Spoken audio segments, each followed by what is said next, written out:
बंदो गुरुपद कंजे कृपा सिंधु नर रूप हरि महामोह तुम पुंज जासु बचन रवि करन कर धन धन सतगुरु सुखदा महिमा कही न जाय जो कुछ कहो तुम्हारी कृपा मोते कछु न बसाए। और व्यक्त रूप में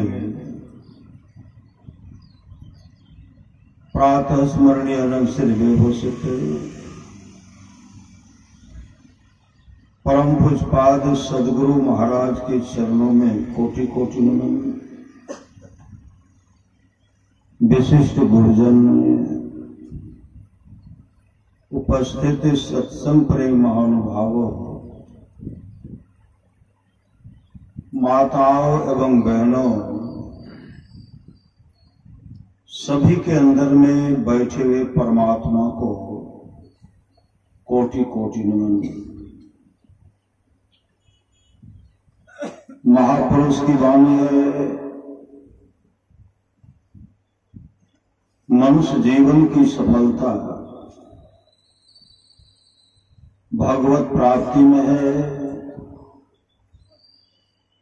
यह तन बार बार मिलने को नहीं है। इसलिए आगे की यात्रा के लिए अभी से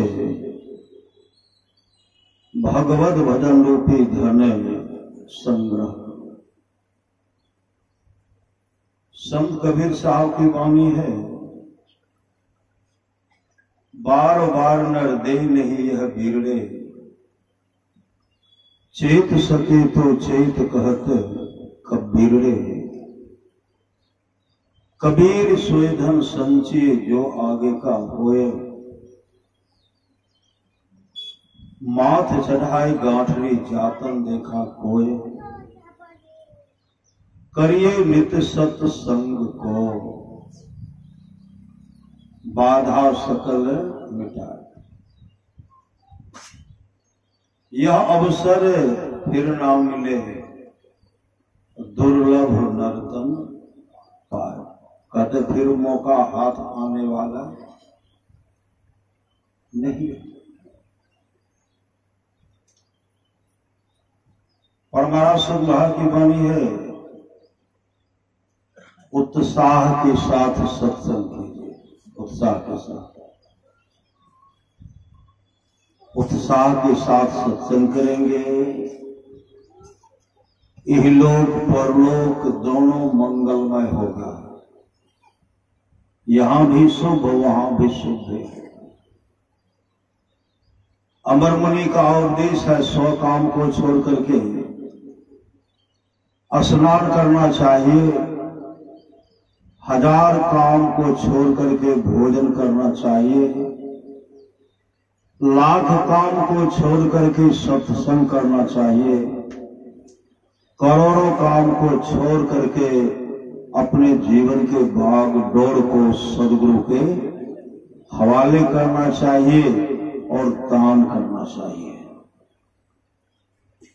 दान में बहुत कुछ आता है, लेकिन अभी जो हम लोग दान कर रहे हैं, यह मानव का शरीर जो मिला है, समय का दान जो दे रहे हैं, 100 रूपी पूंजी जो मिली है उसको जो दान कर रहे हैं, इससे इहलोक परलोक दोनों मंगलमय होगा। भगवान श्री कृष्ण की वाणी है, निष्पाप उद्धव जी, कोई कितना भी अश्वमेध यज्ञ कर ले, कृष्ण चंद्रायन आदि आदि व्रत कर ले, उसके द्वारा में सुलभता से प्राप्त नहीं होता। बस एक सत्संग ऐसा जरिया है जिसके द्वारा में सुलभता से प्राप्त हो जाता, उस भक्त के वश में हो जाता और उस भक्त का परम कल्याण हो जाता। सदगुरु महाराज की अमृत वाणी है, जो लोग बहुत दिनों से सत्संग करते आ रहे हैं, अभी कर रहे हैं, आगे भी करेंगे, वे सभी महासुख के भागी होंगे।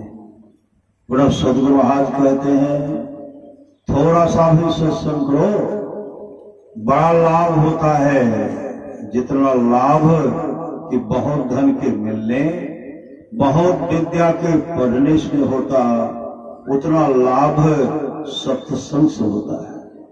नित्य नियमित ढंग से सत्संग करो, सत्संग से खाली कोई मत रहो। अभी अमृत की वर्षा हुई, अध्यात्म ग्रंथ का सार सार ज्ञान कह दिया, जिसको याद रहा उसको अमृत मिला, जिसको याद रहा उसको अमृत मिला, जिसको याद नहीं रहा उसने अमृत को खो दिया। गुरु महाराज का संस्मरण है, सच्ची घटना है। एक पोठिया बस्ती है,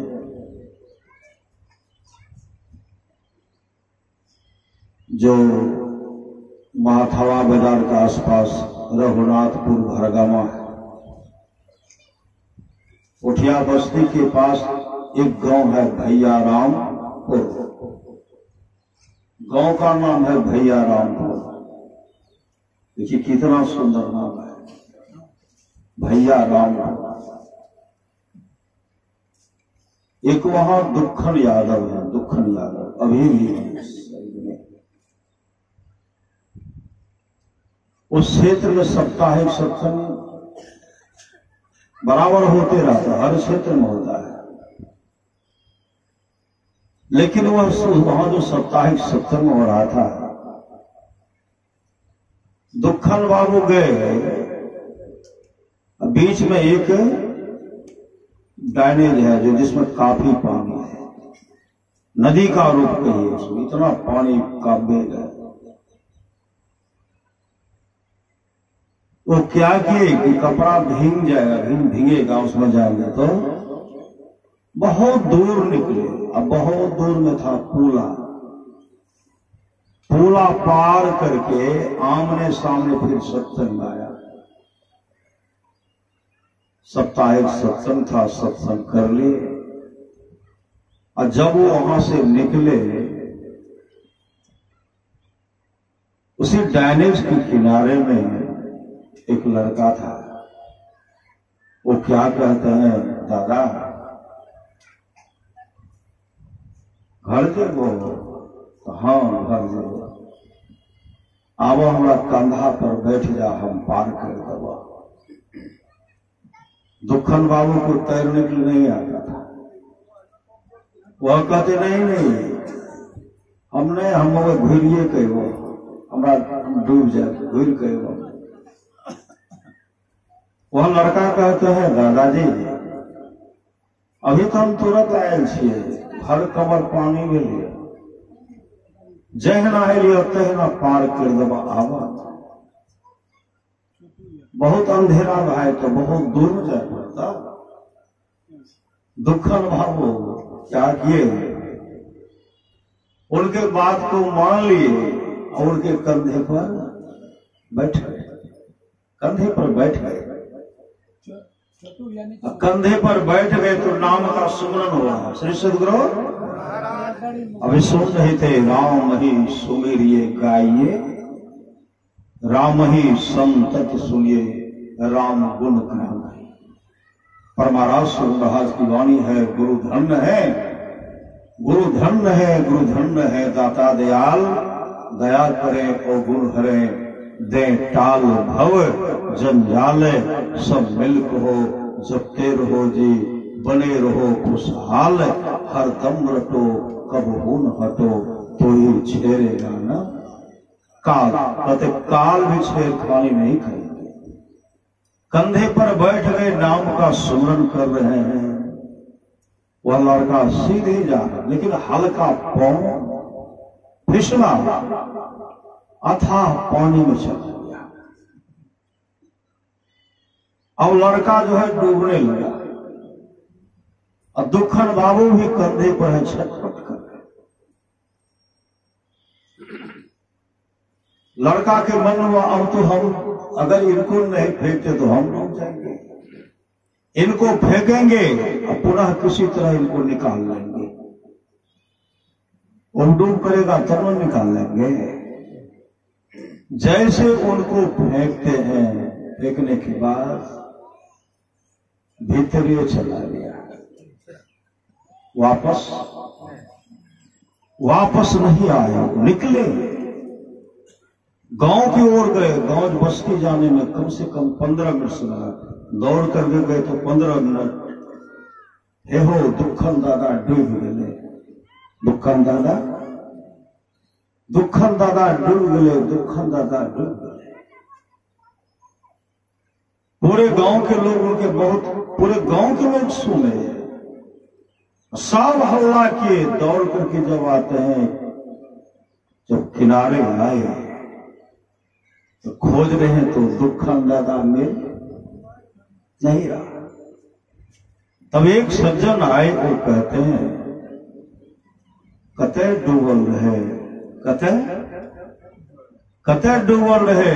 वह लड़का इशारा करते हैं वही जगह, उस जगह तो अथाह पानी था, अथाह पानी था। एक अच्छा तैरने वाला उसमें था। जैसे डुबकी मारते हैं भीतर गए तो उनको पकड़ करके निकाले तो ले गए किनारे। और किनारे जब ले गए तो दुखन बाबू आंख खोलते हैं। आंख 1.25 घंटा हो गया था, 1.25 घंटा। जिनको तैरने के लिए नहीं आता है 1.25 घंटा हो गया है। जब आंख खोलते हैं तो कहते हैं पैनो पीने रहो पानी। करके पानी कहाँ मिल रहे हैं, पानी कहाँ पी लिए।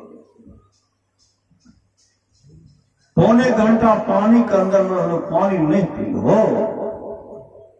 कल के ऊपरे में पानी मिल ले, भीतर में पानी कहाँ मिले।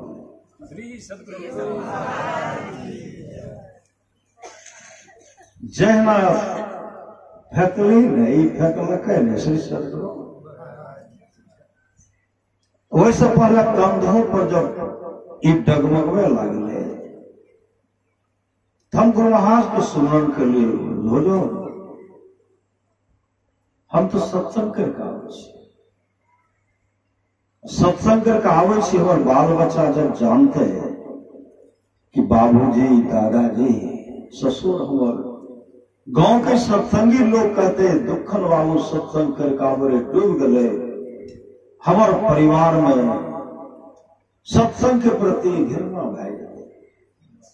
जब दादाजी सत्संग, बाबूजी, ससुर हमारे सत्संग करके आवे डूब गए, हमारे का कथिल करब सत्संग, हमारे के सत्संग छोड़ दे।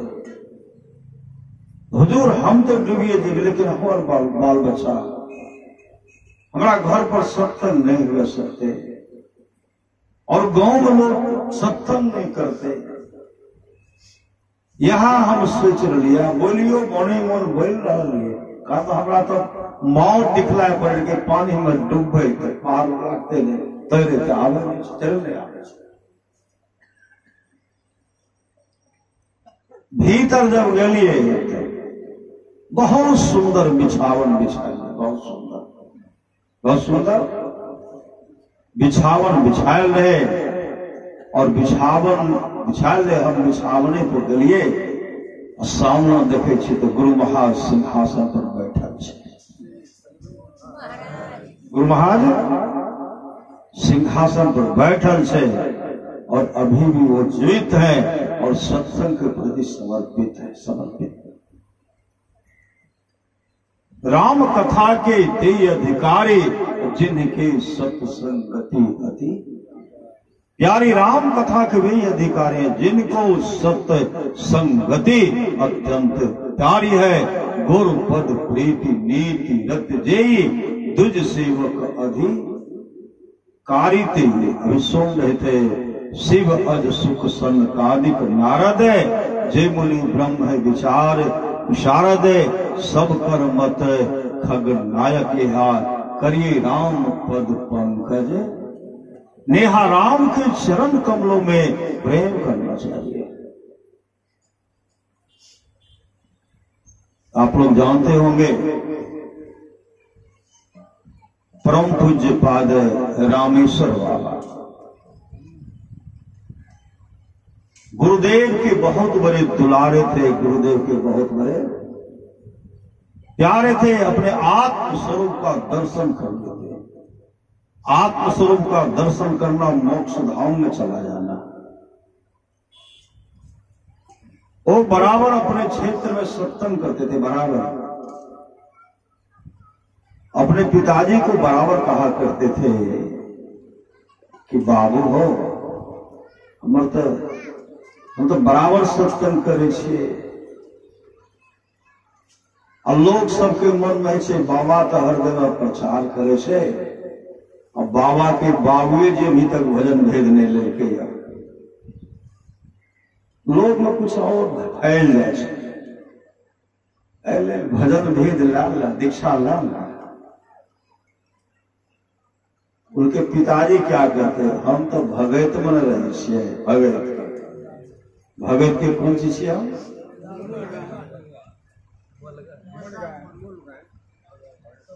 हम छे भगत। श्री सदगुरु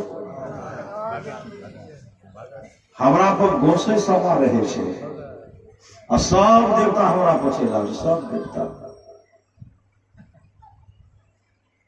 हमें छेड़ के इन्हें उन्हें नहीं भटकवा, इन्हें उन्हें नहीं भटकवा। बहुत आग्रह किए, लेकिन वो मानने के लिए तैयार नहीं होते थे। इनके मन में होता था, पिताजी अगर भजन भेद लेते थे, एक न एक दिन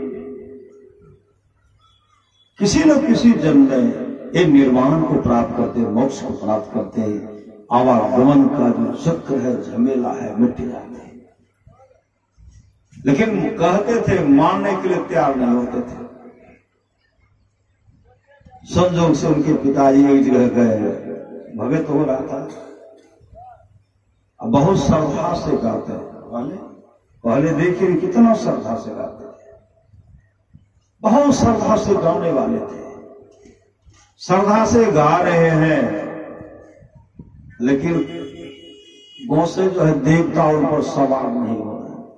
देवता सवार नहीं हो रहे। कई पहर भगत था, कई दिन से हो रहा था, लेकिन कोई देवता उन पर सवार नहीं हुए। अंत में जो है उनके साथ जो गाने वाले थे, पणियार कहते कि पंजिया श्री सदगुरु, वो कोई झाड़ उधर फेंके, कोई मृदंग उधर दिए, कहते आप करते रहो, हमारे को चल रहे। श्री सदगुरु और सुबह से लेकर के शाम तक पीट रहे हैं। एक समय आता है जब तक गौ से पूजा समाप्त नहीं होगा तब तक भोजन जलपान कुछ नहीं मिलेगा। अंतिम दिन होता है श्री सदगुरु। अंत में पीटते पीटते थक गए, वहां रख दिए। एक निकले, दो निकले, धीरे धीरे सब निकल गए। वो अकेले पड़ गए, अकेले पड़ गए और निराश होकर के घर जाने लगे। जब घर जा रहे थे तो उधर से रामेश्वर बाबा सत्संग करके आ रहे थे। रामेश्वर बाबा अपने पिताजी को प्रणाम किए और रामेश्वर बाबा कहते, बाबू हो, बाबू बड़ा उदास मन, बहुत उदास देखे छी। उनके पिताजी उनको कहते थे गोस्वामी। हे हो गोसाई, अरे सुबह से लेकर शाम तक सब गिल के पूरा जोर लगा के बड़ा श्रद्धा से गिल के, लेकिन एको गो देवता ने उतर लगे। सब झायल पटक पटक के भाग ले चल गए। हाल से कभी एहन नहीं है हमरा पर सब दिन देवता आवे आए नहीं ले, वह ले बड़ा चिंता भै रहा है। श्री सतगुरु पूज्यपाद रामेश्वर कहते हैं, देवता उतरता तो केना उतरता, देवता बैठा रहता तब ने। सब देवता हमारा सत्संग में बैठा रहा, सब देवता, सब देवता कहा रहा, सब देवता हमारा सत्संग में बैठल रहा। जा सब पंजाब के बुलाए के फिर शुरू करा, फिर शुरू करा। अब अपने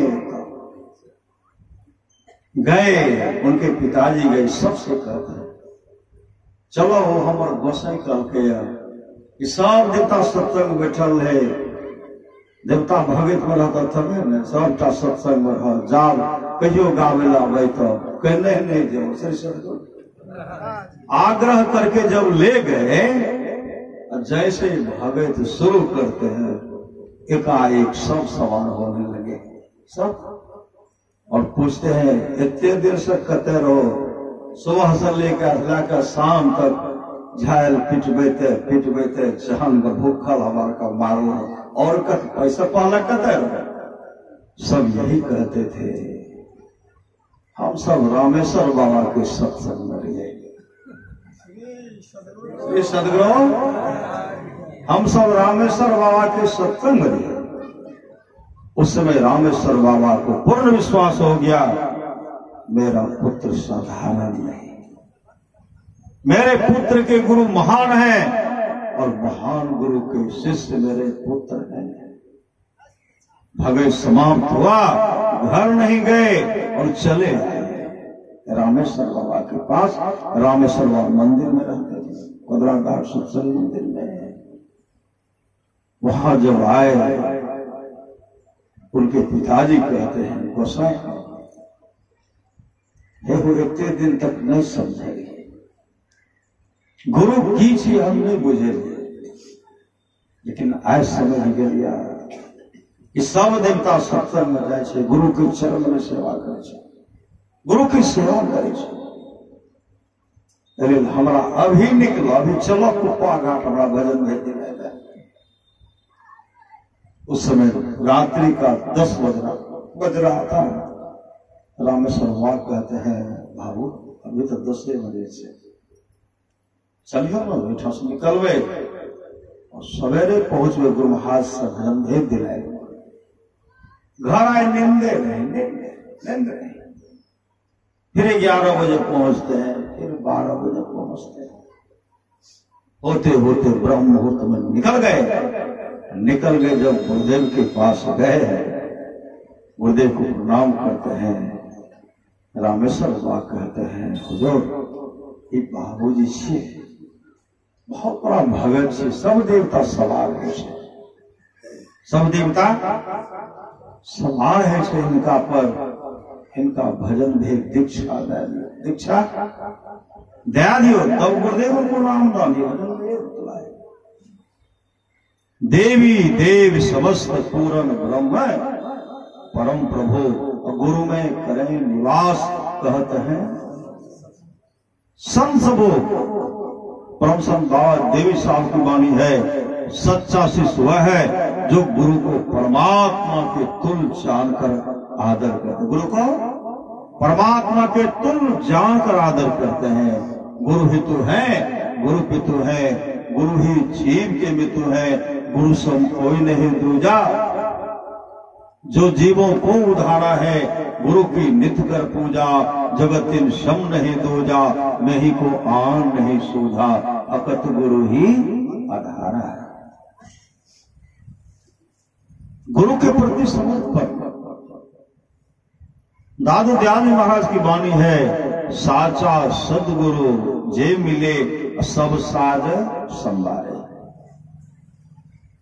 दादू नाव चढ़ाई करी ले पार उतारे, दादू काढ़े काल मुख अंधे लोचन दे, दादू ऐसा दुर्मिल्या जीव ब्रह्म करी ले। अगर सामर्थ्यवान सदगुरु मिल जाता है, जो जीव है वह ब्रह्म हो जाता है। ब्रह्म ही नहीं, वह खुद परमात्मा बन जाता है। यह सामर्थ्य किनको है? यह सामर्थ्य है सदगुरु को। सदगुरु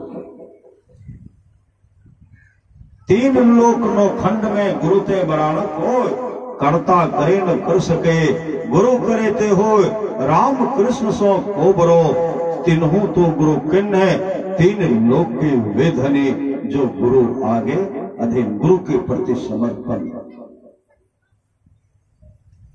अभी सुन रहे थे, सो धन धन्य प्रथम गति, जाकी वह धन धन है जिनकी प्रथम गति है, जो दान में लगता है। दान एक तो संसारिक संपदा है ना, और एक संसारोपी संपदा है। संसारोपी संपदा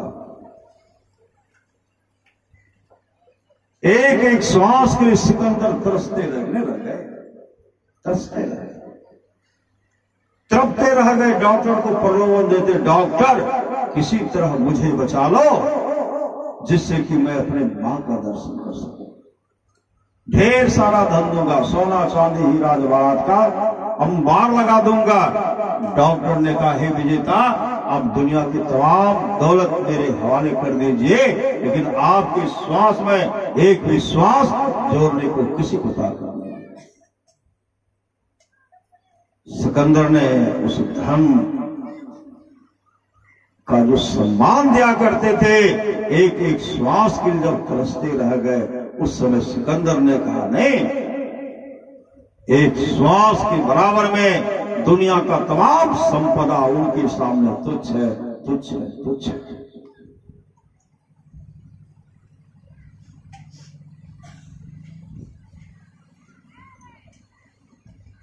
आप लोग जानते हो, सेठ है अमीर खुसरो को, अमीर खुसरो मुल्तान के सुल्तान से उनको अनबन हो गया। मुल्तान का जो सुल्तान था, उनसे जब उनको अनबन हो गया, वो क्या किए, वहां से चले। कहां चले? कई ऊंट पर, हाथी भी है, ऊंट है, कई ऊंट पर सोना चांदी हीरा जवाहरात है।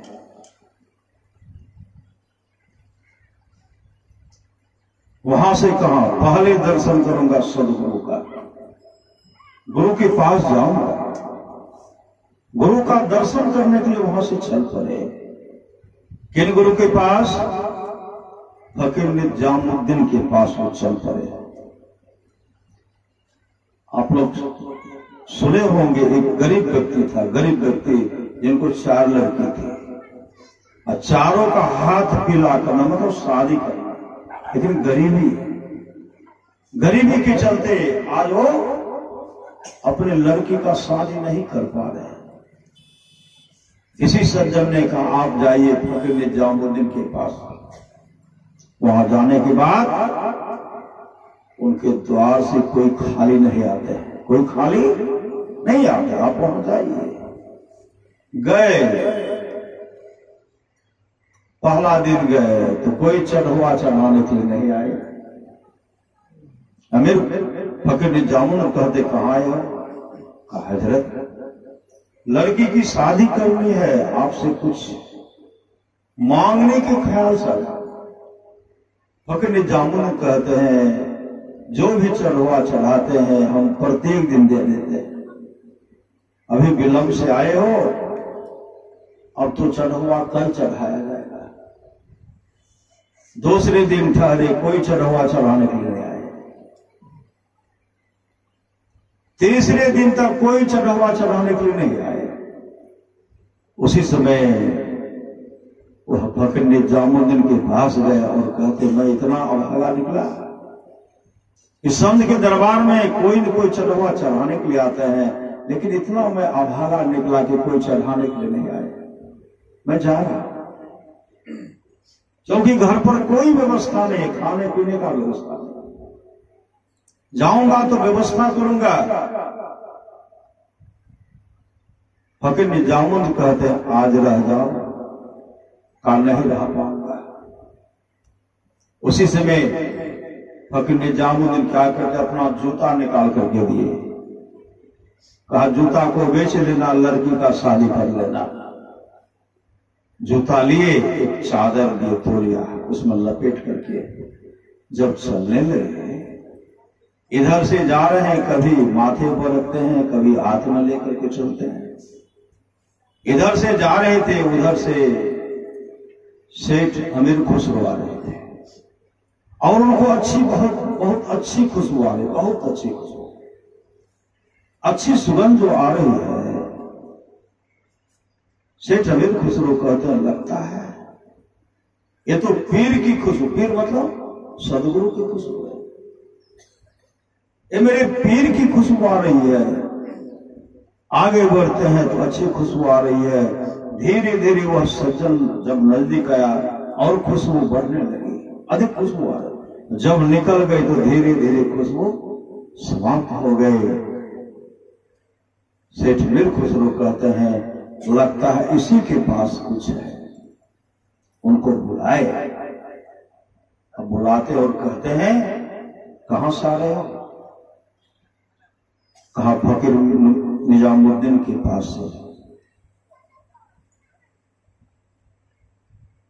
क्यों गया था? कहा कुछ मांगने के लिए गया था, लड़की की शादी करनी। कुछ मिला कि नहीं? कहा कुछ नहीं, कोई चढ़वा चढ़ाने के लिए नहीं गया। उसके बदले में पीर ने कुछ दिया भी। वह सज्जन कहते हाँ, पीर ने अपना जूता दिया, जूता। कहा बेच करके शादी कर लेना। कहां है जूता? चादर में लपेटा हुआ था। चादर में जैसे देखते हैं, कहते पीर ने क्या कहा? बेचने के लिए कहा? हाँ, बेचने के लिए कहा। दे दो जूता। जूता ले लिए। कहते कितना बेचोगे?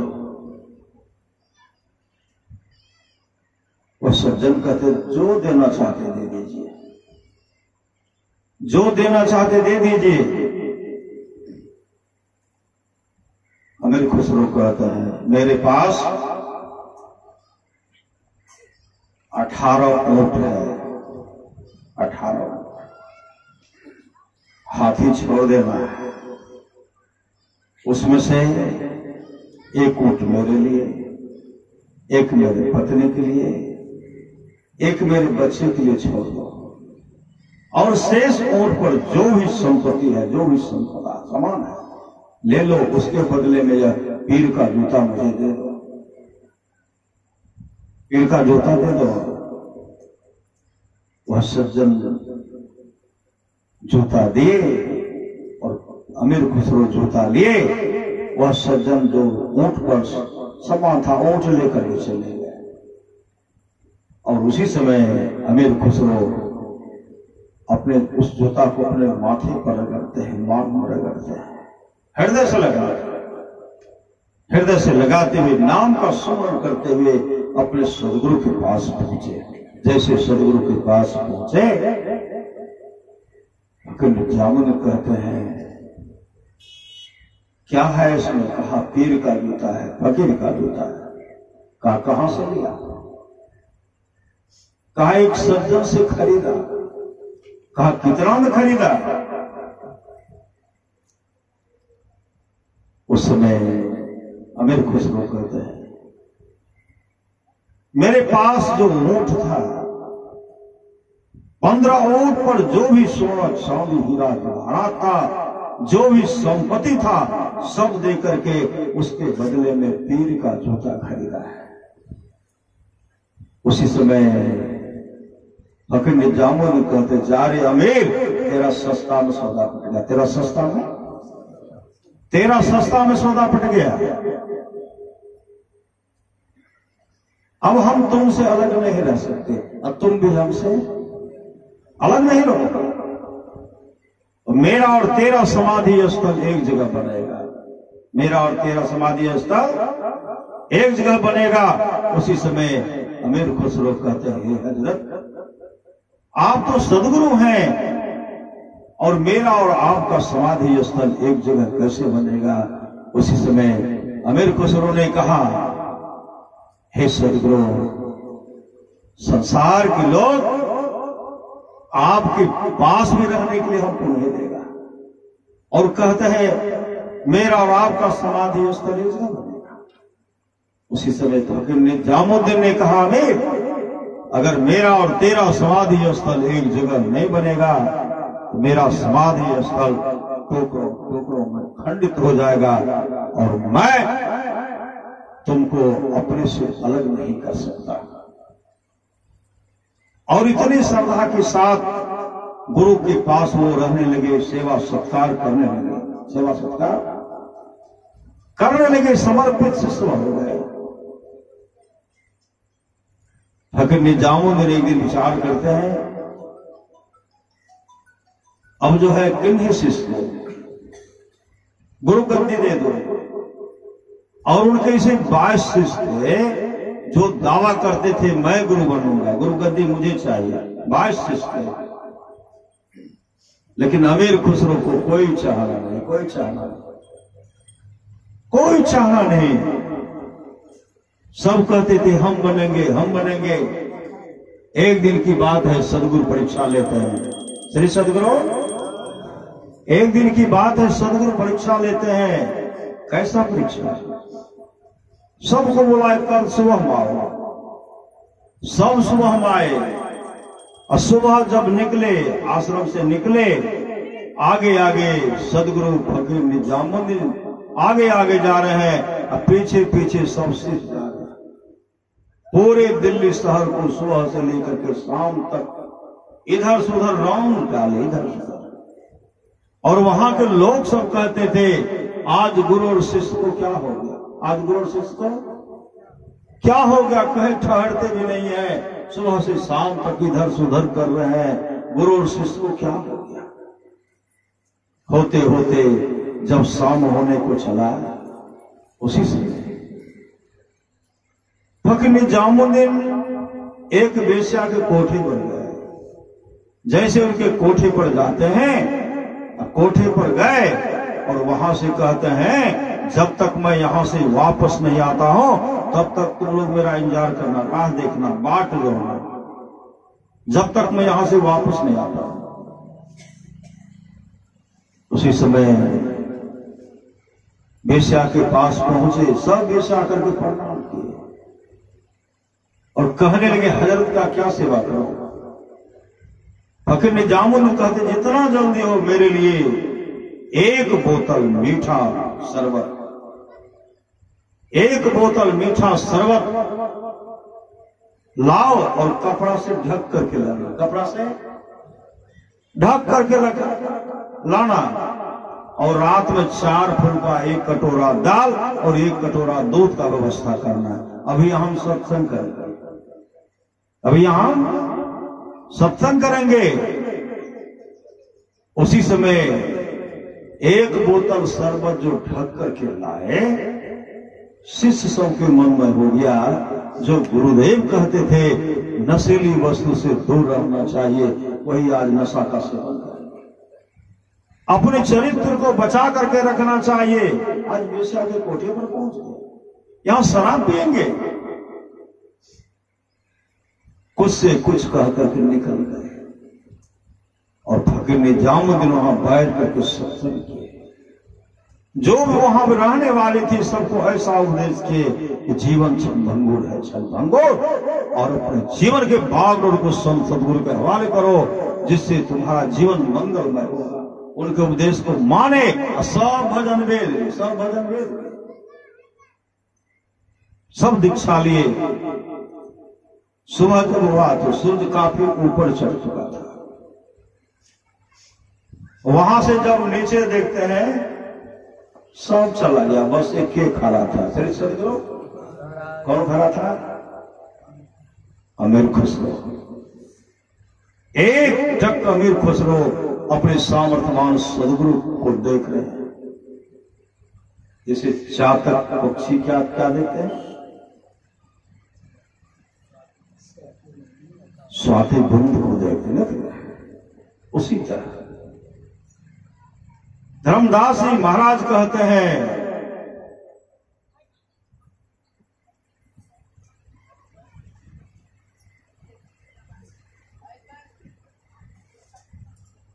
साहेब चितवो हमरी ओर, क्या कहते हैं, साहेब चितवो हमरी ओर, हम चितवे तुम चितवो नाही, तुमरो हृदय कठोर, और को तो और भरोसो हमें भरोसो तो,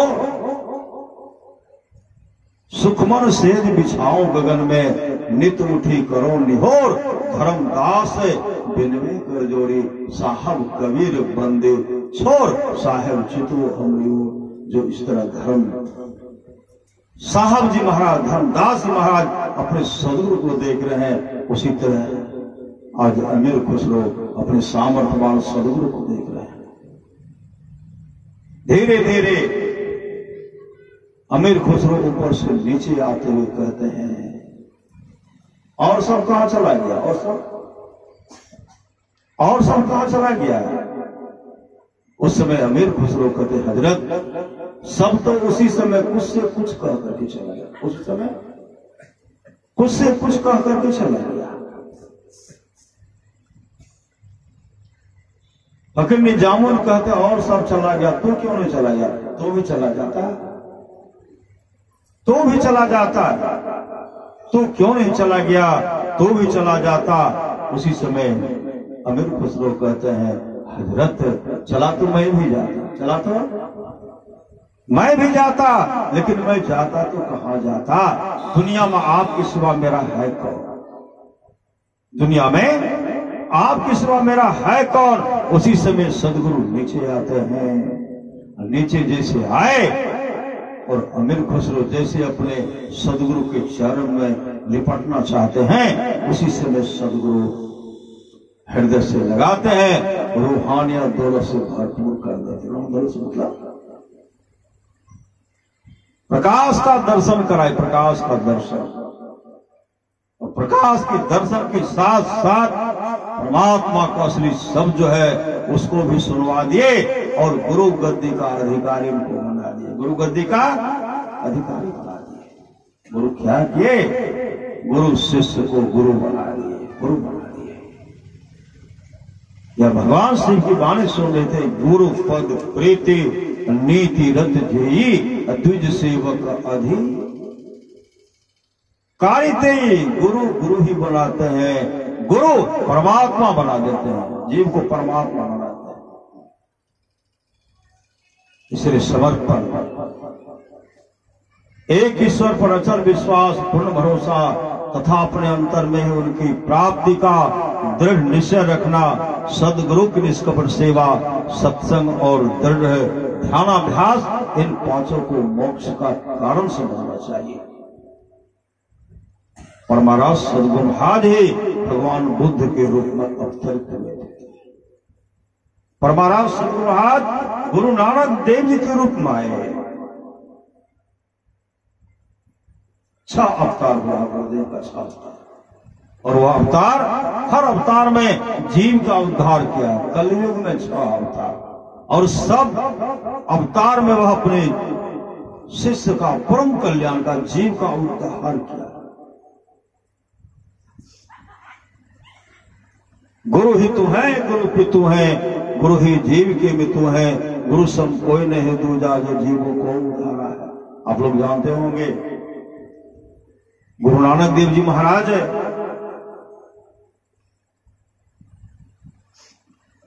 उनको 2 पुत्र थे। पुत्र के मन में था गुरु गद्दी हमको दे दे, गुरु गद्दी हमको दे दे, क्योंकि ये मेरे पिताजी हैं। गुरु नानक देव जी महाराज की पत्नी के भी मन में कि मेरे पुत्र को ही गुरु गद्दी दे दे, और गुरु नानक देव जी की लड़की के मन में कि मेरे पति को गुरु गद्दी दे दे, मेरे पति को गुरु गद्दी दे दे। और बहुत शिष्य थे उनके। और एक शिष्य था लहना। लहना को कोई चाहना नहीं, लहना को कोई चाहना नहीं। जाको कछु न चाहिए सोई सा लहना को कोई चाहना नहीं। उसी समय गुरु नानक देव जी महाराज आश्रम से निकले। आगे जब बढ़ते हैं तो शहर में गंदी नाला है, उसमें एक गिलास जो है, उनके हाथ में गिलास था, गिलास को शहर के गंदे नाले में गिरा दिया। और नाले में गिरा करके वहां रुक गए। तब तक उधर से पुत्र भी आ गए, दामाद भी आए, अल्लाहना भी पीछे खड़े हैं। उसी समय गुरु नानक देव जी महाराज अपने पुत्र से कहते हैं, नाले से, नाला में जो गिलास गिरा उसको निकालो। पुत्र देखने बहुत सुंदर था, बहुत सुंदर वस्त्र भी पहने हुए थे।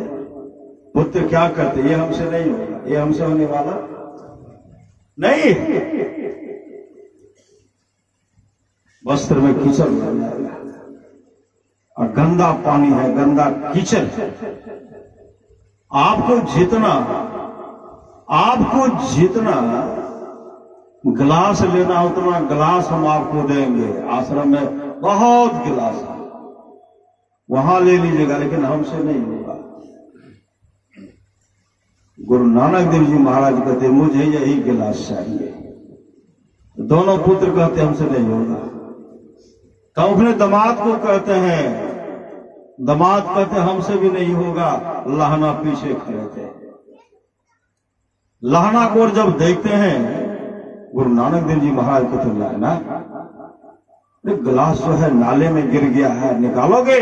कहा गुरु आज्ञा की देर है, गुरु आज्ञा की देर है। कहा बेटा गिलास को निकालो। नाम का सुमरण करते हुए जैसे नाले में गिरता है, धस गया। शरीर इतना धस गया, किसी तरह टटोल करके निकाले, शरीर में कीचड़ लगा है। गुरु नानक देव जी के पुत्र कहते हैं तो पागल है, पागल है। हम नहीं निकाले तो मेरा क्या बिगड़ा, ये भी नहीं निकालता। होते होते आश्रम गए, गिलास को रखे, स्नान किए। स्नान करने के बाद फिर एक दिन ऐसा आया, रात्रि का 12 बज रहा था और चारे का समय था। गुरु नानक देव जी महाराज कहते हैं अपने पुत्र से, एक कपड़ा जो हम पहने उसको धो करके लाओ। कहां से? रावी नदी जाओ। रावी नदी का जल जो है रात में बर्फ की तरह जम जाता था, वहां जाओ, इसको धो करके लाओ, ब्रह्म मुहूर्त में पहनेंगे। पुत्र क्या कहते हैं, अभी जो जाएगा तो हम मरिए जाएगा, जोरों की हवा चल रही है, अब बर्फ में कहीं कपड़ा साफ किया जाएगा। कल जब दिन का 11 बजेगा तब हम जाएंगे, स्नान कर कपड़ा धो देंगे और तब स्नान करके लाएंगे। गुरु नानक देव जी कहते हैं अभी लाओ, ब्रह्म मुहूर्त में पहनेंगे। कहा हमसे नहीं होगा। दामाद को कही, वो अभी पीछे हट गए। लहना एकटक अपने सदगुरु को देख रहे थे। लहना से कहते हैं गुरु नानक देव जी, लहना इस कपड़ा को धोकर के लाओगे? कहा गुरुदेव लाऊंगा। अपने गुरुदेव को प्रणाम के कपड़ा लिए रावी नदी में रात्रि के 12 बजे साहब के जोरों की हवा बह रही है। बर्फ जमा, बर्फ के पानी जो है बर्फ की तरह जमा हुआ है। तब वहां से साफ करके लाए, रात्रि में सुखाए। अब ब्रह्म मुहूर्त में गुरु नानक देव जी स्नान किए और उस वस्त्र को पहने। और दिन का जब 11 बजा, उधर से दोनों पुत्र आते हैं और दामाद भी आते हैं। क्या कहते हैं? जब न तब कहते ये काम करो, वो काम करो, लाइए कपड़ा दीजिए, धो करके लाता हूं। गुरु नानक देव जी कहते जो वस्त्र पहना हो रात में, रात्रि के 12 बजे लहना रावी नदी से धो करके लाया। उस समय उनके पुत्र कहते लहना को मरना है, हमको मरना नहीं है। उस समय गुरु नानक देव जी ने कहा तन क्या मांझ तारे, एक दिन मिट्टी में मिट्टी में मिल जाना तन क्या माल तारे, एक दिन मिट्टी में मिल जाना। फिर परीक्षा लेते हैं श्री सदगुरु, फिर परीक्षा लिए। एकाएक आश्रम में बहुत भक्त पहुंच गए, बहुत भक्त गुरु का दर्शन करने के लिए दूर दूर से पहुंच गए। गुरु नानक देव जी महाराज अपने पुत्र से कहते, देखो यह ककीर का वृक्ष है। ककीर का वृक्ष बहुत कांटादार वृक्ष था। ककीर का वृक्ष है, इस पर चढ़ करके डुलाओ, डुलाओ, डुलाओ तो तरह तरह का मिठाई गिरेगा, मिठाई चढ़ करके डुलाओ। लड़का कहते, अब आप वृद्ध हो गए, अब आपका माथा काम नहीं करता, वृद्ध हो गए, माथा काम नहीं करता है। उस समय आप कहे कि कीचड़ में धंसो, लोग देख रहा था, एक कीचड़ के लिए, एक गिलास के लिए कीचड़ में धंसने के लिए करते थे। रात में जाते, हम मरिए जाते, उस समय रात में भेज रहे थे। अभी जो है ककीर के वृक्ष से कहीं तरह तरह का मिठाई गिरता है, जो मन में होता वही करते हैं। आपका माथा खराब हो गया। नानक देव जी मुस्कुराने लगे, मुस्कुराने लगे। जब मुस्कुराए तो लड़का को और लगा कि माथा खराब हो गया। पुत्र पीछे हट गए, दामाद पीछे हट गए, पीछे खड़े थे लहना, एक टक अपने सदगुरु को देख रहे थे। गुरु नानक देव जी महाराज कहते, बेटा लहना, और इस वृक्ष पर चढ़ो और उसको डुलाओ, तरह तरह का मिठाई गिरेगा। लहना दौड़ पड़े, अपने सदगुरु को प्रणाम करते हैं, नाम का सुमरन करते हैं, जैसे वृक्ष पर चढ़े और जैसे डुलाते हैं, तरह तरह का मिठाई बदावत बदावत गिर गया। श्री सदगुरु पुत्र दामाद देखते रह गए, सब भक्त देख रहे हैं, और जब उनको उठाए तो कहीं धूल भी नहीं लगा। श्री सदगुरु सब भक्त को खिलाए, सबको खिलाए। सच्चा शिष्य वह है जो गुरु को परमात्मा के तुल्य जानकर आदर करते हैं। फिर एक परीक्षा लेते हैं श्री सदगुरु, फिर एक परीक्षा लिए। गुरु नानक देव जी महाराज चले गए श्मशान घाट। अब पुत्र को भी संग में ले लिए, दामाद को भी, लहना को भी संग में ले लिए। आगे जब बढ़ते हैं, श्मशान घाट गए, गुरु नानक देव जी कहते अपने पुत्र से, क्या है? कहा श्मशान घाट है। कहा यहाँ क्या सब है? कहा मनुष्य का खोपड़ी है, कहीं ताजा लाश है, कहीं सड़ा गला लाश है। कहा उसमें क्या है? कहा तरो ताजा लाश है, जो कफन का कपड़ा से ढका हुआ था। नानक देव जी महाराज कहते, जाओ वहां जो कफन के कपड़ा से ढका हुआ तरो ताजा लाश है, वहां जाकर के जाओ और उसको खाओ। का हमसे नहीं होगा। श्री सदगुरु अब तो माथा आपका और काम नहीं कर रहा, बोलिए दिए। दोनों पुत्र नहीं गए, दामाद नहीं गए, लहना सदगुरु को देख रहे थे। गुरु नानक देव जी कहते, बेटा लहना क्या है? कहा गुरुदेव वो तो लाश है। कहा जाओ और खाओ। दौड़ पड़े, नाम का सुमरन करते, जब वहां दौड़ पड़े, दौड़ते गए, वहां गए तो कहते, गुरुदेव इधर से खाओ, सिर से खाओ कि पांव से खाओ? सिर से खाओ कि पांव से खाओ? गुरु नानक देव जी महाराज कहते, बेटा बीज से खाओ, बीज से। किससे खाओ? बीज से खाओ। जैसे वस्त्र को हटाते हैं, लाश हो गया लापता। एक बहुत बड़ा हंडी है जिसमें रसगुल्ला भरा हुआ है। जिसमें क्या है? जिसमें रसगुल्ला भरा हुआ है। और गुरुदेव ने कहा था, बेटा बीज से खाओ। उसी समय लहना अपने मुंह को हटाते हैं और डबा डब रसगुल्ला खाए। और सदगुरु विलंब नहीं किए, सदगुरु दौड़ पड़े और दौड़ते हुए लहना को हृदय से लगाए हृदय से लगा करके रूहानियत दौलत से भरपूर कर दिए, लहना को आत्मस्वरूप का दर्शन करा दिए। और उसी समय गुरु नानक देव जी महाराज लहना को लाए, जो लहना अपने गुरुदेव को अपने हाथ से स्नान कराते थे।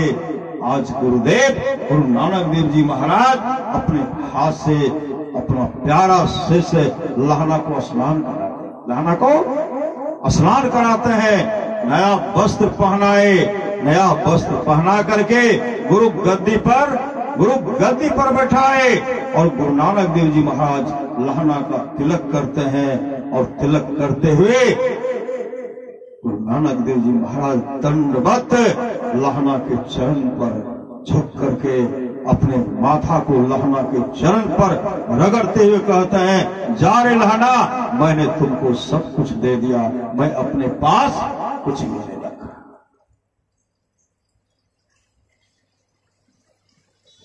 ये सामर्थ्यवान सदगुरु, ऐसे होते हैं सामर्थ्यवान सदगुरु। इसलिए गुरु पद प्रीति नीति रत देई, दुज सेवक अधिकारी तेई। लहना को गुरु गद्दी पर बैठाए, उसी समय गुरु नानक देव जी ने कहा, आज से तुम्हारा नाम अंगद देव जी होगा, अंगद देव जी, अंगद देव जी महाराज। इसलिए संत कबीर ने कहा, जग में गुरु समान नहीं दाता, जग में गुरु समान नहीं दाता, वस्तु अगोचर दय मेरे सतगुरु, भली बताई गाता। काल करे सो आज ही कर ले, फिर न मिले यह साथा, 84 में गिर पड़ोगे, भोग तत दिन अरो राता। काम क्रोध को कैद कर लाखे, लोभ को लेना ना था, सुमरन बंदगी कर साहब की काल नवाबे। माथा का सामर्थ्यवान सदगुरु की सुमरन कीजिए, सेवा कीजिए। काल विमान नत मस्तक हो, काल क्या होता है? नत मस्तक हो जाता है। काल भी अपने माथा को रगड़ते हैं, ऐसे सामर्थ्यवान सदगुरु के चरण में और शरण में। शिव अज सुख सनकादिक नारद, जय मुनि ब्रह्म विचार विशारद, सब कर मत खग नायक करिए राम पद पंकज ने। मतलब भगति सुतंत्र सकल सुख खाने, अबिनु सत्संग न पावे प्राणी। भक्ति भक्ति करनी है, राम की भक्ति करनी है, राम की भक्ति। राम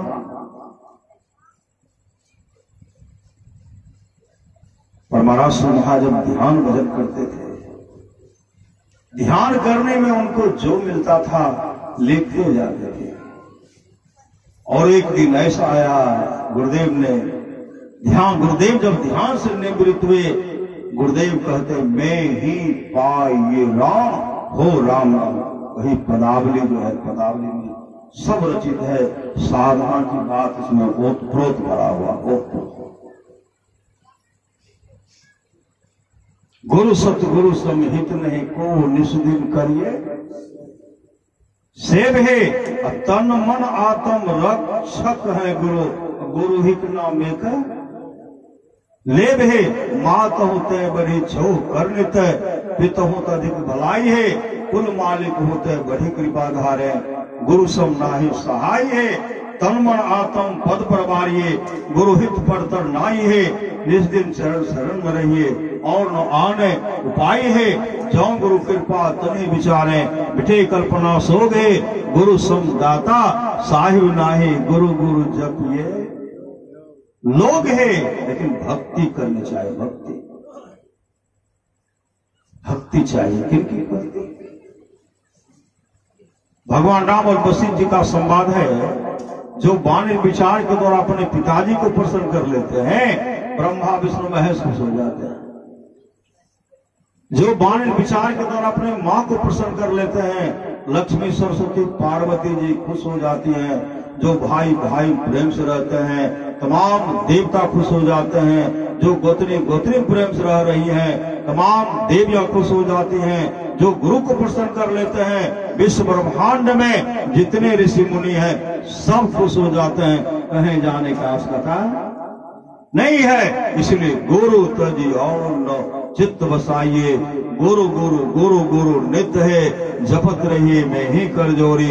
गुरु चरणन धरे चित्त है, गुरु धन्य है, गुरु धन्य है, गुरु धन्य है दाता दयाल। दया करे अवगुण हरे, दे टाल भव जंजाल।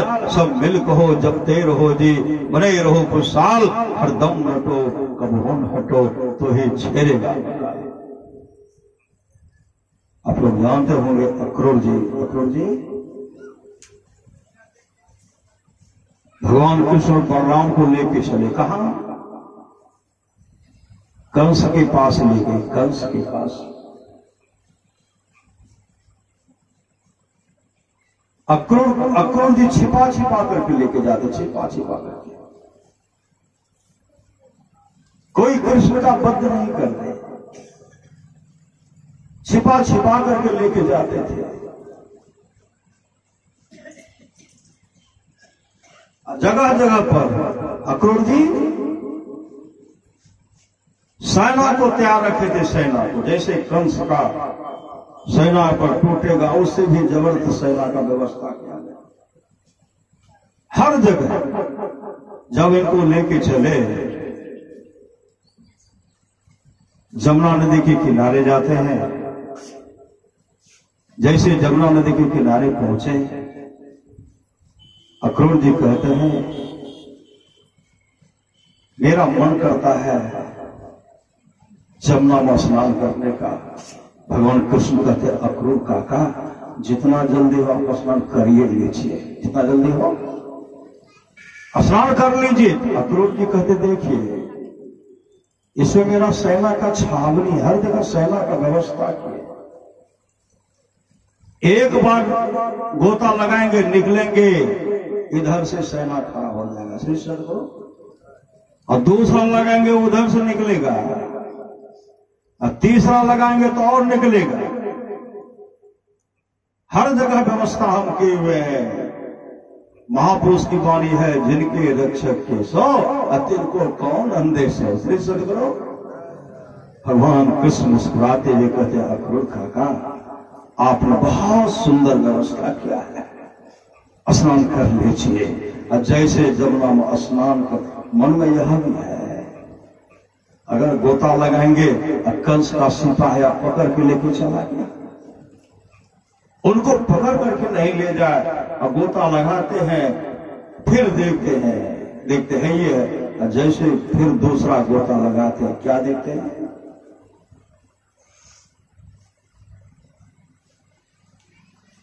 मत्स्य रूप का दर्शन करते हैं, बराह रूप का दर्शन करते हैं, राम रूप का दर्शन करते हैं,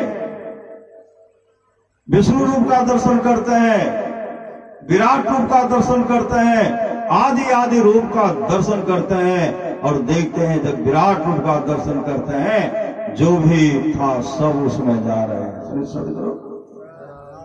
सब उसमें सवार है। जब अक्रूर काका देखे कृष्ण रूप में आए, तो कृष्ण रूप आते हैं तो ये वही है श्री राम कृष्ण, वही आदि आदि सब ये ही है। जिधर देखते तो बांसुरी बजा रहे हैं, भगवान कृष्ण बांसुरी बजा रहे हैं, हंस भी रहे हैं। गोता लगाए हर रूप का दर्शन के बाहर जब होते हैं, भगवान कृष्ण कहते हैं अक्रूर काका क्या देख रहे हैं, फिर डुबकी लगाइए, फिर डुबकी लगाइए, फिर डुबकी लगाते हैं तो वही दर्शन हो रहा, वही पूर्ण विश्वास हो गया ये साक्षात परमात्मा, ये साक्षात परमात्मा है मेरे अंदर में जो इनके प्रति सेवा भाव था। और दिखला दिए आप मेरा चिंता मत कीजिए। जैसे गोता लगा करके बाहर निकलते हैं, सेना को देखे छावनी, ये मेरा व्यवस्था है। भगवान कृष्ण कहते अक्रूर काका आपका सब व्यवस्था है। उसी समय अक्रूर काका आए और भगवान कृष्ण के चरण में दंडवत गिर गए, पहचान गए आप कौन है, आप कौन है, मैं आपको पहचान गया। उस समय भगवान कृष्ण कहते अक्रूर काका आप मेरे जिस स्वरूप का दर्शन किए, आप मेरे जिस स्वरूप का दर्शन किए, इस स्वरूप का दर्शन वही करता है जिन पर गुरु की महती कृपा होती है। गुरु की महती कृपा, जो गुरु के दुलारे होते हैं, गुरु के प्यारे होते हैं, उसी को मैं इस स्वरूप, वही इस स्वरूप का दर्शन करते हैं। उनको पूर्ण विश्वास हो गया इस साधारण में एक परमात्मा है। इस तरह का श्रद्धा प्रेम सब दिन अक्रूर जी श्रद्धा प्रेम बना करके रखे भगवान कृष्ण के प्रति। और चौथा रक्षाबंधन नहीं था, रक्षाबंधन मां सीता का जब हरण हुआ था श्री सदगुरु, और भगवान कृष्ण दर दर भटक रहे थे, और उसी समय रक्षाबंधन का समय आ गया।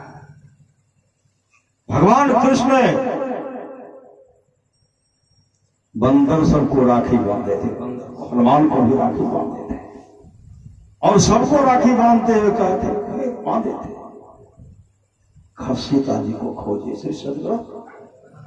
उसी समय सुग्रीव, अंगद, हनुमान जी और जो भी बंदर थे हाथ जोड़ करते, प्रभु हम लोग ढूंढ करके निकालेंगे मां सीता को। और उसी समय बंदर सब भी, हनुमान जी भी भगवान राम के हाथ में राखी बांधे। सदगुरु राखी बांधे। भगवान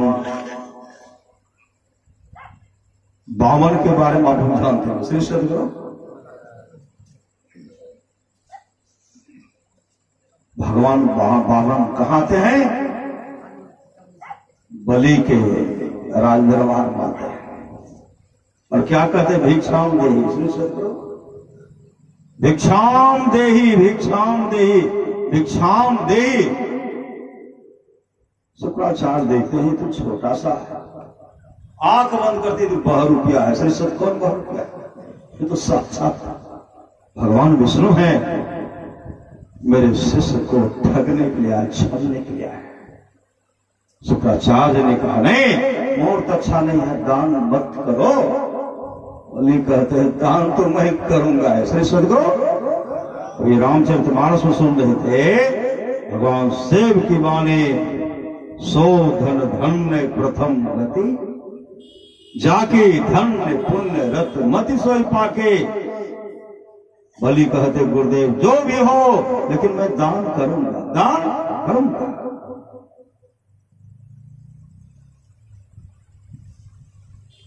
कहते कितना चाहिए? ब्राह्मण देवता कितना चाहिए?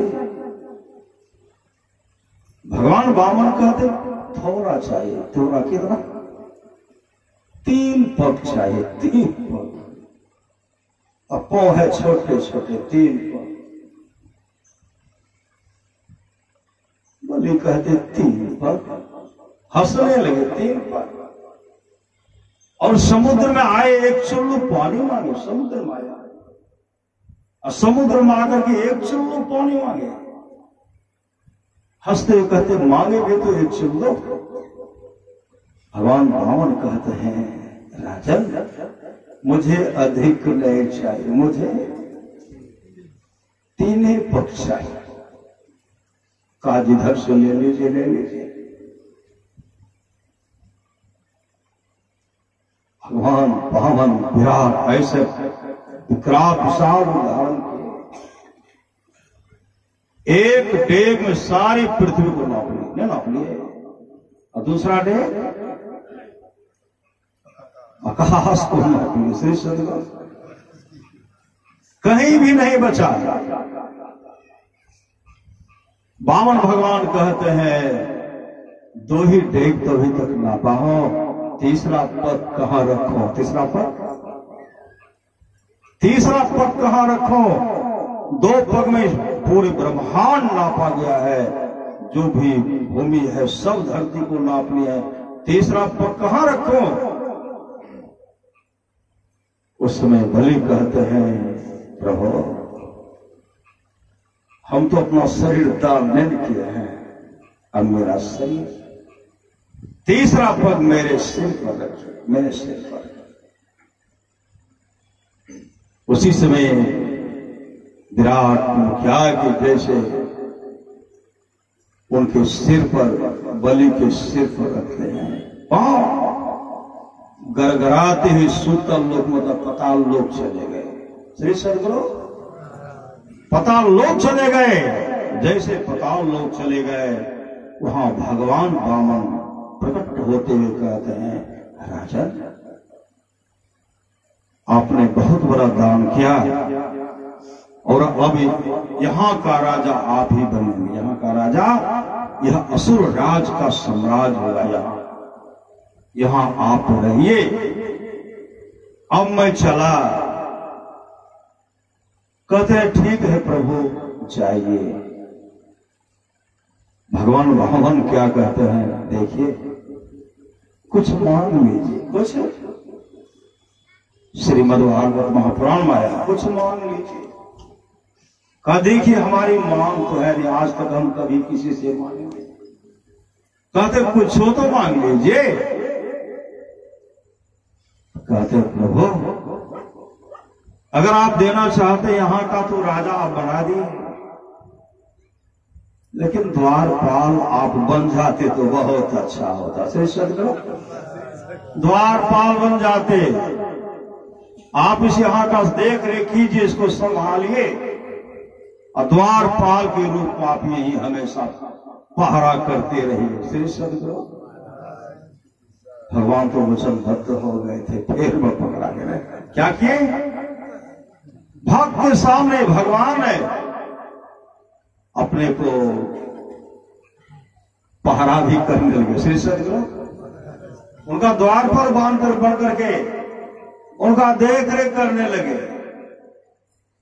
बहुत दिन बीत गया। श्री सदगुरु और राजा बलि प्रभु का दर्शन हमेशा, प्रभु का दर्शन होगा।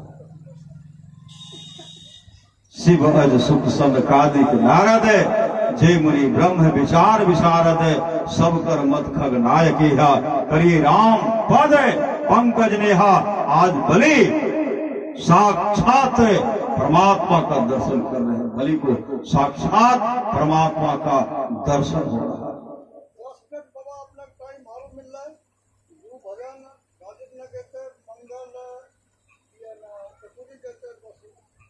श्री सदगुरु आपको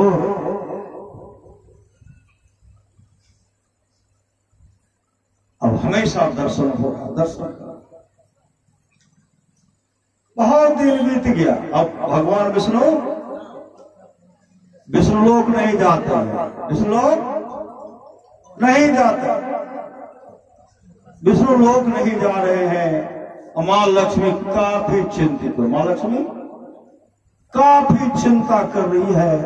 उसी समय देवर्षि नारद पहुंच गए। देवर्षि नारद जैसे देवर्षि नारद कहते नारायण नारायण नारायण, मां लक्ष्मी आंसू बहा करके देवर्षि नारद के सामने आए। देवर्षि प्रभु है कहां?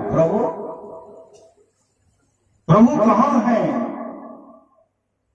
बहुत दिन हो गया प्रभु का दर्शन नहीं। विष्णु लोग सोना पड़ा, विष्णु लोग सोना पड़ा।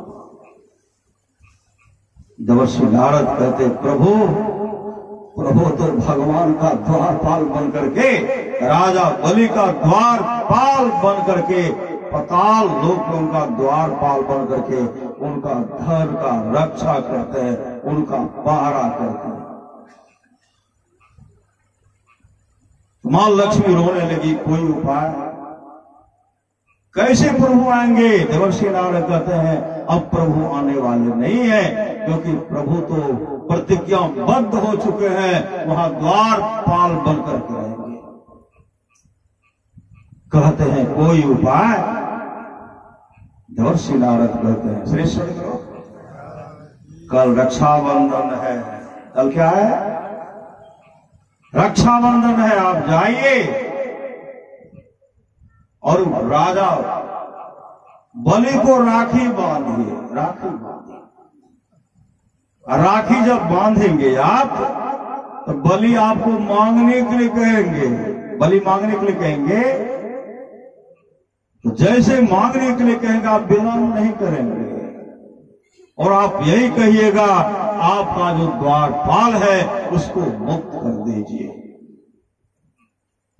आपका जो द्वारपाल है उसको मुक्त कर दीजिए। मां लक्ष्मी वहां पहुंची, बलि को जैसे राखी बांधते हैं,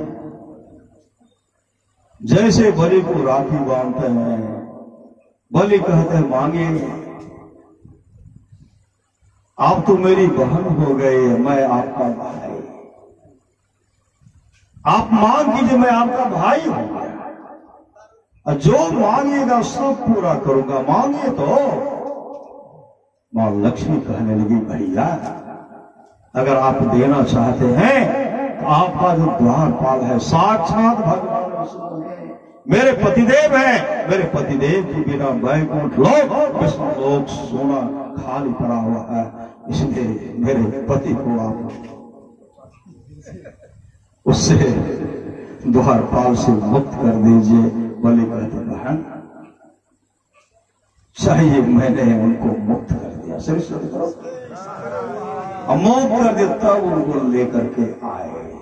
यह सब प्रेम, ये तो प्रेम की बात बोध हो, बंदगी तेरी बस की नहीं है, यहाँ श्रद्धे के होते हैं सौदे, आशिकी इतनी सस्ती नहीं है, जो प्रेम रस शाखा नहीं, अमृत पिया तो क्या हुआ, उपकार में सिर दिया नहीं, जुग जुग जिया तो क्या हुआ, देखी गुलिस्ता हो सिता, मतलब न पाया सीख का, सारी किताबों याद कर हाफिज हुआ तो क्या हुआ।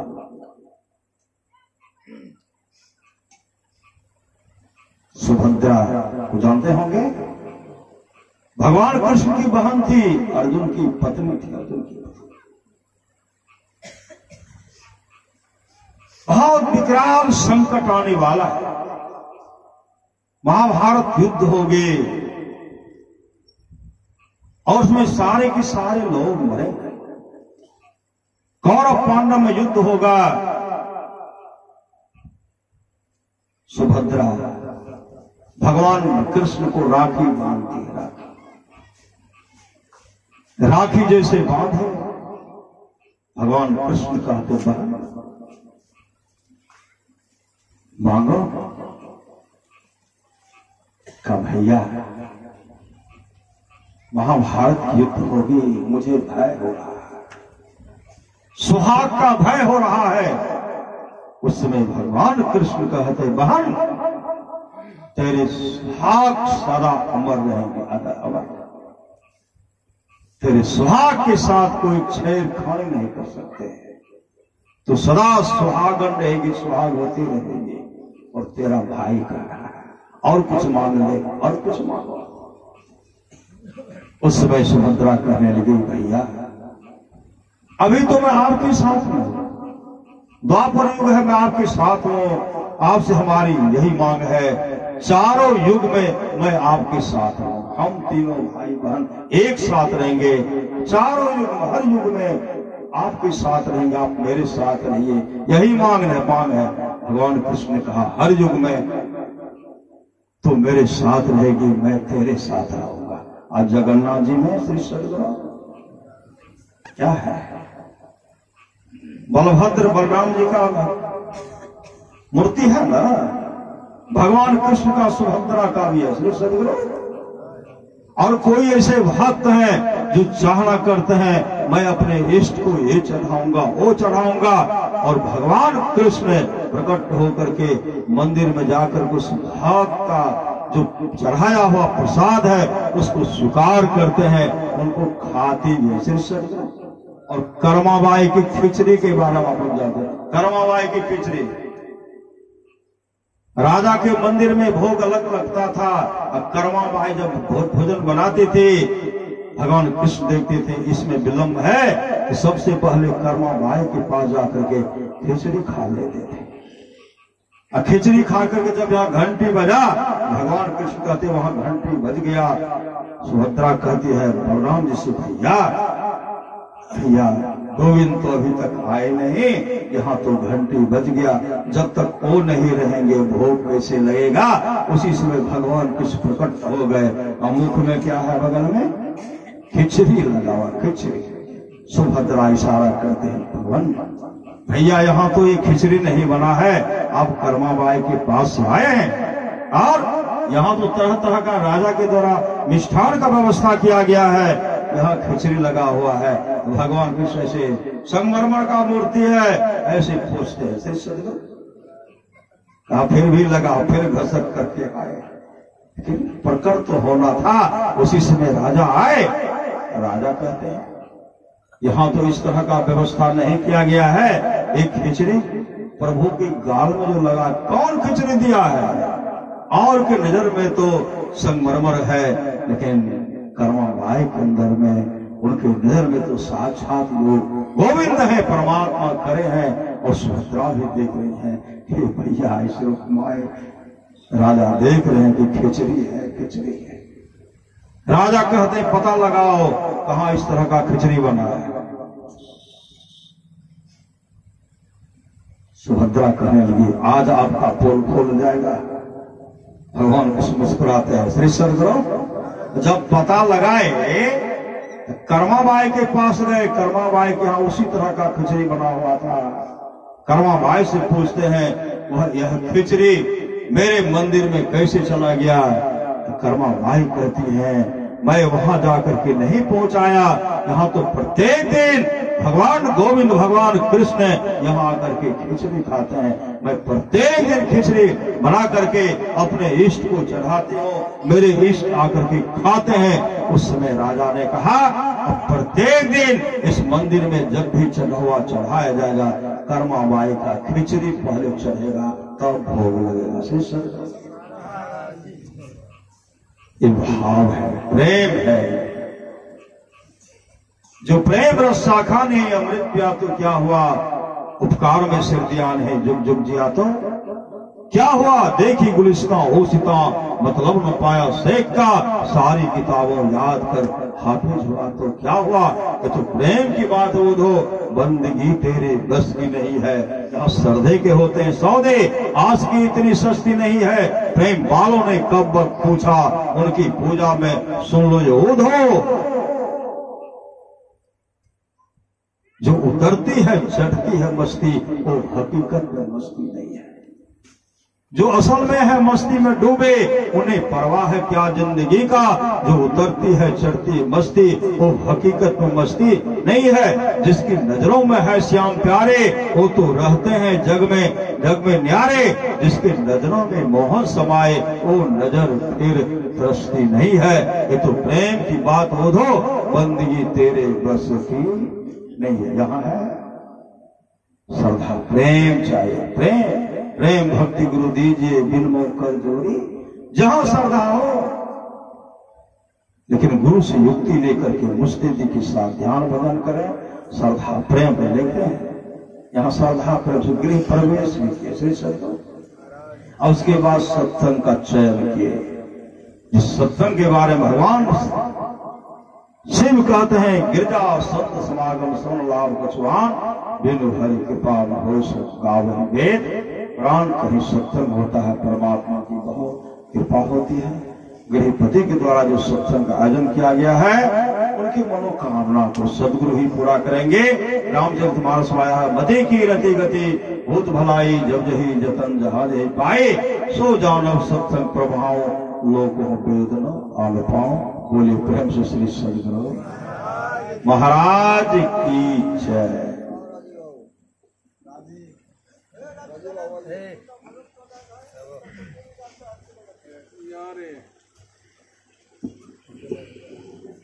श्री सदगुरु महाराज की जय। श्री सदगुरु महाराज की जय। श्री सदगुरु महाराज की जय। श्री सदगुरु महाराज की जय। श्री सदगुरु महाराज की जय। श्री सदगुरु महाराज की जय। श्री सदगुरु महाराज की जय।